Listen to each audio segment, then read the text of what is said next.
ça coûtera au final beaucoup moins cher pour l'administration française. Et donc pour faire des économies et pour être plus efficace et pour avoir des conditions de détention adaptées à notre siècle, nous devons réfléchir à ce déménagement. Je vous remercie en tout cas Madame la Ministre pour les éléments de réponse. Merci Monsieur le député. Monsieur le Président Travert. Merci Monsieur le Président. Madame la Ministre déléguée en charge de la santé et du handicap, je souhaite vous interroger ce matin sur la situation des infirmières dites ASALées. Et vous le savez, leur principale mission est l'éducation thérapeutique des patients. Et selon l'OMS, l'éducation thérapeutique des patients vise à aider les patients à acquérir ou à maintenir des compétences dont ils ont besoin pour gérer au mieux leur vie avec une maladie chronique. Aujourd'hui, l'État finance le fonctionnement d'ASALées. Ce dispositif, vous le savez, a été créé en 2004 et c'est la coopération entre médecins généralistes et les infirmières sur l'ensemble du territoire. Ce dispositif ASALées, il est salué par tous les acteurs de la communauté médicale.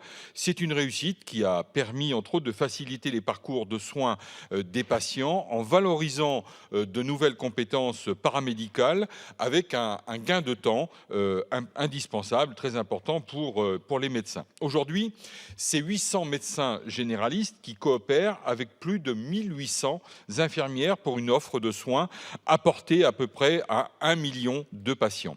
Cette prise en charge de qualité allie écoute, proximité et puis permet également un certain nombre de dépistages précoces et vous le savez Madame la Ministre, vous êtes engagée dans ces politiques de prévention des pathologies et donc nous avons besoin du conseil et du travail des infirmières ASALées. Et donc ce dispositif ASALées, il remplit une véritable mission de service public et notamment dans les territoires ruraux comme c'est le cas dans mon département, celui de la Manche. La CNAM a acté la fin du financement de la prise en charge des loyers qui gèrent les infirmières ASALées à la fin de l'année 2023. Cette décision a été prise de manière et vécue de manière brutale, sans concertation particulière, et elle a provoqué un émoi assez important, une inquiétude légitime des professionnels qui ont été mobilisés, et aussi chez les élus locaux.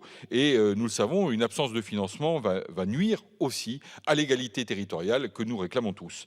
Et je souhaite savoir, Madame la Ministre, quelles dispositions nous pouvons demain créer pour que nous puissions ensemble prendre en compte la situation des infirmières ASALées et de prévenir le risque de cette forme de casse du dispositif ASALées dont nous sommes porteurs aujourd'hui et qui remplit des missions de service public indispensables dans nos territoires ruraux. Je vous remercie. Merci Monsieur le Président. Madame la Ministre. Merci Monsieur le Président. Monsieur le Président, je tiens aussi à vous féliciter pour votre élection à la tête de la Commission. Votre question porte sur le financement des locaux par l'assurance maladie dans le cadre du dispositif ASALées, dispositif bien sûr que je salue. La formation, la rémunération et la mise à disposition de ces infirmiers ASALées par l'association du même nom permet à des milliers de médecins et de structures d'exercice coordonnées d'améliorer leurs pratiques et de libérer du temps médical. Son financement est encadré par une convention financière, et j'insiste là-dessus, par une convention financière conclue entre l'association ASALées et l'assurance maladie qui détaille les dépenses prises en charge. Cette dernière est habilitée à auditer des comptes de l'association.